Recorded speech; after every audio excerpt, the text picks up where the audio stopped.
আমি যখন কলেজে পড়ি, ঢাকা কলেজে, তখন আমরা প্রায় আসতাম আমরা বুড়িগঙ্গাতে নৌকায় চড়ে ঘুরে বেড়ানোর জন্য।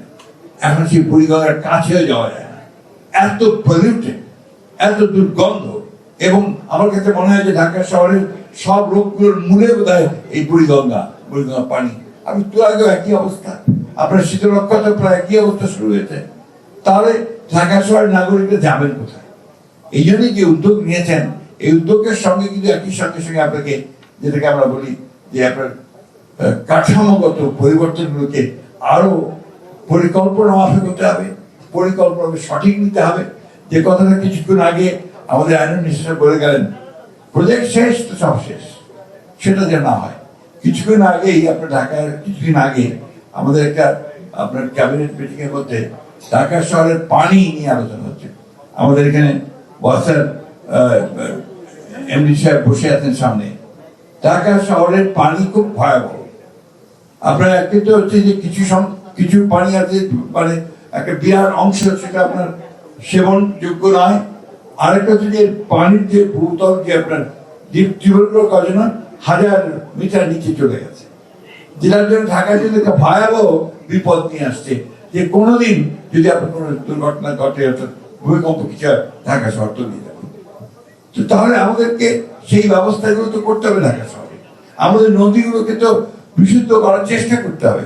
অথচ এত প্রজেক্ট হয়, এই বুড়িগঙ্গাকে পলিউশন মুক্ত করবার কোনো প্রজেক্ট তৈরি হয় না।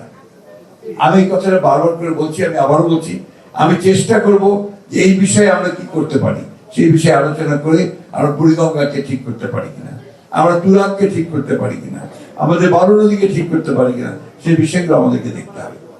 আমাদের কষ্ট হয় যারা আমরা, যেটা কিছু করে বলেন, আমি আসলে 1963 সাল থেকে কলেজে পড়াশোনা, ঢাকা কলেজে পড়তে এসেছি। তখন যে ঢাকা শহর ছিল, সেই ঢাকা শহর আর এখন ঢাকা শহরে আকাশের পথ স্বাভাবিক। মানুষ বেড়েছে, নগরায়ণ বেড়েছে, সবকিছু বাড়বে, কিন্তু পরিকল্পিত হবে কিছু হয় না। আপনার ড্রেনেজ নেই বললেই চলে।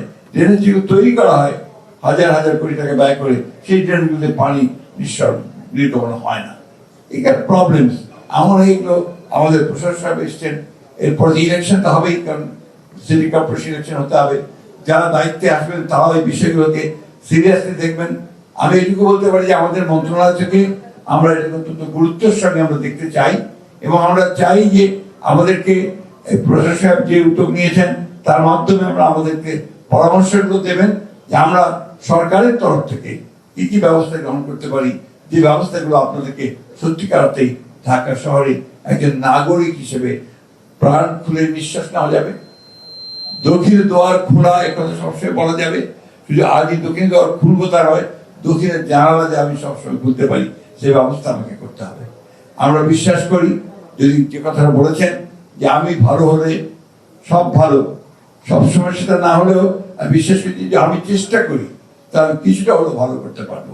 সেই চেষ্টা আমাদের থাকতে হবে, এবং আমি আশা করব যে ভবিষ্যতে যে কাজটা তারা শুরু করেছেন সেটা সুন্দরভাবে শেষ করতে পারবেন, এবং জনগণের মধ্যে শুধু একটা আন্দোলনের মধ্য দিয়ে তাকে একটা জায়গায় পৌঁছে দেওয়া সেটা নয়, একই সঙ্গে এটাকে বাস্তবায়িত করবার জন্য কাজগুলো আপনারা গ্রহণ করবেন।